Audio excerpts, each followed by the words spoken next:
Now in this video, I'm going to take you through the step-by-step process on how to properly set up a video ad campaign, or as many people would refer to it, a YouTube ads campaign inside of Google's Ads Manager. If you're new to the channel, my name is Gary, and for the past 4 years, I've been working with high-ticket e-com brands, helping them diversify their revenue away from inconsistent ad platforms like Facebook by YouTube ads, growing them to multiple 7-figure years. So with no further ado, let's dive straight into the video. So first up, you actually need to come to the Google Ads Manager. Now on the left menu, you're gonna find campaigns, overview, and then you can create a campaign right here. So first up, we actually need to select the objective of the campaign. Now this should align to your specific needs of what you want the campaign to be for. So if you want to drive more sales, then select sales. If you want more leads to your business, then select leads. You also have another bunch of other options like website traffic and app promotion. So if any of those align with what you're looking for, then just select those. Now for this video, I'm going to specifically focus on businesses that want to use YouTube ads for either generating more leads to their business or drive sales. So just click sales for now. Now this is something that is set in the attribution settings in your Google Ad Manager and is tracked by the tags and the Facebook pixels, or in better cases, the AI pixels and the UTMs that you place on your website and in your campaigns. You have a bunch of different options when it comes to conversion goals. So for example, you have calls, lead forms, messages, add to carts, purchases, etc.,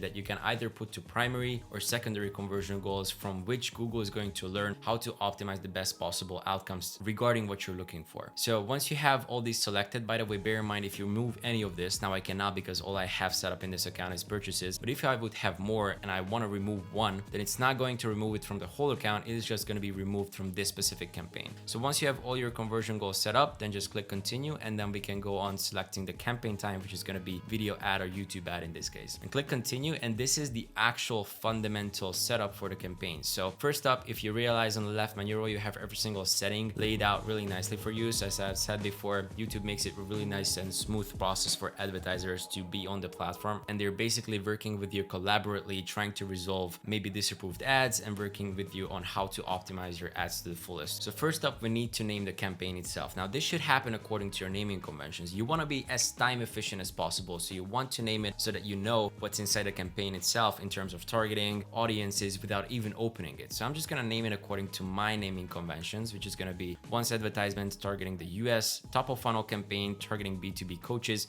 and then the video I'm going to use is the talking head promo video, and then the actual date when it was created. It's going to be really nice to know when the campaign was created, so that that's easier for me to check back on the data. Once it's done, then we can just move on to selecting the location. So just for the sake of this video, I'm just going to say United States, and then from there we can select the language. Now as a rule of thumb, always select the native language from the country that you've chosen plus English. Now since English is the native language in the US, I'm just going to select English right now. So after setting up the language, here comes an important part: setting up the bidding strategy. Now because we selected the sales objective for the campaign itself, you're going to have two options: target CPA and maximize conversions.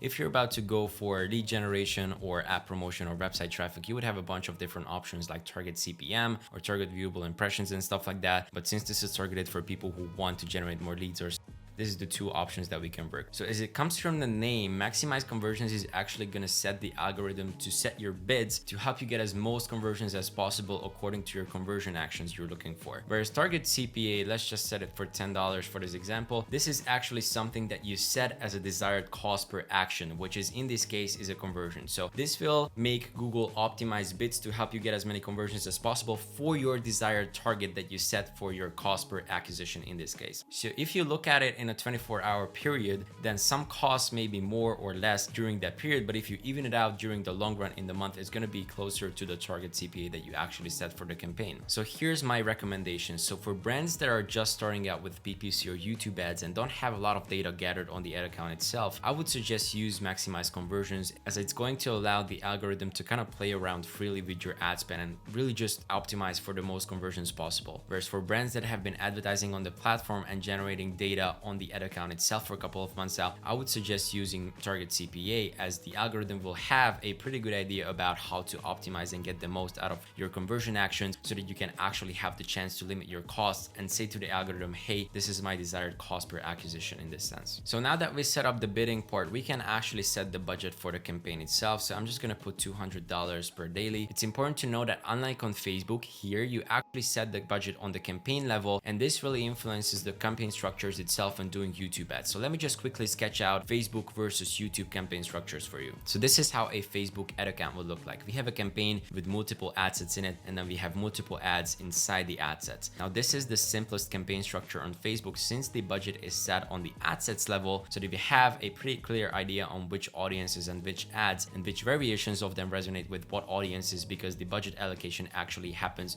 on the ad set level. And this is how a YouTube ad account would look like in terms of campaign structure. We have the ad campaign itself with only one ad group in it, and then multiple similar ads with different ad variations and hook variations, for example. So since the budget is set on the campaign level, we want to have as much control over the budget allocation as possible. Therefore, we are only going to put one ad group in the campaigns, because if we were about to put more than one, then Google would distribute the budget according to its own will. Now bear in mind, this is only the case with YouTube ad campaigns. With PPC, it's a whole different story. Now jumping back, let's just actually set the daily budget for $200 for this example, and bear in mind that Google works with calculating budgets per month, which is 30.4 days officially. So some days you might spend less than your daily budget, and some days you might spend up to twice as much as your daily budget. But just to even it out, you're never gonna spend more than your daily budget times the average number of days in the month, which is 30.4 days that Google calculates with. In addition to that, never put an end date to the campaign because you will forget about it. It's just much better to stop it manually. So now that we have the budget, networks is something that you don't have to worry about. It's just telling you how your videos are actually gonna be displayed on YouTube, Google TV, Google Partners, Google Display Network, etc, etc. Now something really important is site links. So these are all really important, as these are going to appear as little menu items under the ads. Now I do recommend putting 4 of them, because even especially when it appears on mobile, it does increase the size of the ad, which helps with visibility and also can spike interest in the offers from different angles. So let's just put 4 for now. So let's put frequently asked questions, exclusive offers, sales for 30 days off, and 100% money back guarantee. And if you click on review, it's going to display how it is going to be actually appearing next to your ads. So you can see that these are all really nicely highlighted links that they can click with different angles at different offers. So this is a really nice way to actually spike more interest in your ads. Now that we have the site links fixed in, we can actually move on to the additional settings. Honestly, these make more sense to play around with more when you have more data on your customers, like for example the devices they use, so that you can limit the ones that they don't actually use, or maybe the times they view your ads, so that you can actually select the ad schedule when it is going to be displayed to them. So these are all really nice tactics if you have the data on your customers. Now for just general rules, we always set the specific targeting for devices. We set sales, direct sales as objective of this campaign. So in this case, we always take TVs off because a lot of them still don't have that website functionality, and you always want the viewer to have the chance to look up the product immediately after seeing an ad. Otherwise, it's just wasted ad spend on someone who maybe wants to take action but doesn't really have the chance at the moment, if that makes sense. So that's that with the actual devices. Now, just because you're looking for direct sales as an objective of this campaign, we will always take TVs off. So moving on, frequency capping will limit how many times your ad will be shown to the same user in a day. Now, I wouldn't recommend limiting it too much because you still want to get the exposure, but you also don't want to know your audience. So just put it to 5 and 2. And then moving on to the ad schedule, again, this makes more sense when you have more data on your customers and the specific time periods they view your ads, so that you can eliminate showing your ads in specific time periods throughout the day than when they're actually not watching. So now I'm not going to touch the ad schedule, so that we can just move on to the ad group itself. We have to name it again, which is going to be the name of the campaign for this example. And then let's move on to actually setting up the audiences and setting up who we want to reach with our ads. Now you can create audiences here on Spot, but I would recommend you rather do that in the Google Ad Manager under the Audience Manager tool. You can create custom audiences, keyword-based audiences, infinity audiences, which are basically almost the same as lookalike audiences on Facebook, or you can also create data segments which are based on your tags and pixel data. Now, targeting is one of the most essential parts of this paid ad, so just make sure to get it right. I'm just going to set it up right now, which is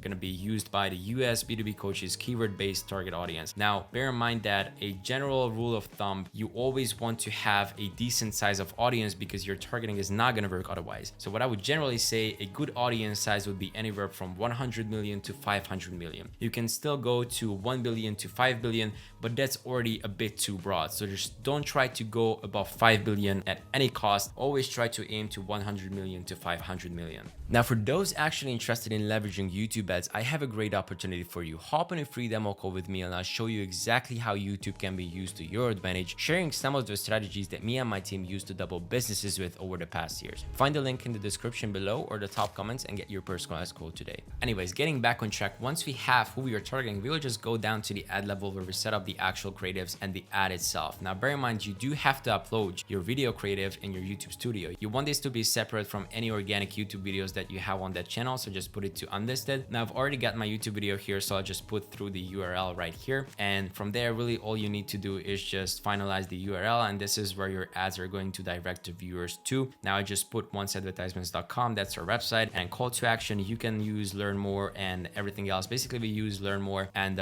shop now and apply now, because we've A/B tested multiple ones with no significant difference. So usually learn more and shop now and apply now usually works the same. So that's it. And after that, it's really just a matter of giving headlines, long headlines, descriptions, and then we have the ad ready to go. So on the bottom, you'll have the chance to add in your different variations of that ad. Make sure to only add similar ads to it. Don't make ads that are actually really far off by storytelling and stuff like that. So only put the ones that are actually just different hooks, different variations, minor changes, so that you actually know which audiences resonate with which ad variations. So from there, just actually create a campaign. But one really important thing that I always say to everybody is that scroll up to the top and make sure that everything is set up properly. It's just a really quick glance through of the whole process we made. Target CPA $10, $200 per day. Site links are set up, additional settings are great, and then everything else is checked out. Audiences are on point, and then also we have everything set up for the ad itself. And then once you have that reassured, then you can create the campaign itself. Now, I hope this was valuable. And that was the simple step-by-step process on how to properly set up your YouTube ads campaign. Now, if you want to learn even more about YouTube ads and how you can explore them to your advantage, there's a couple videos on this channel you might want to check out.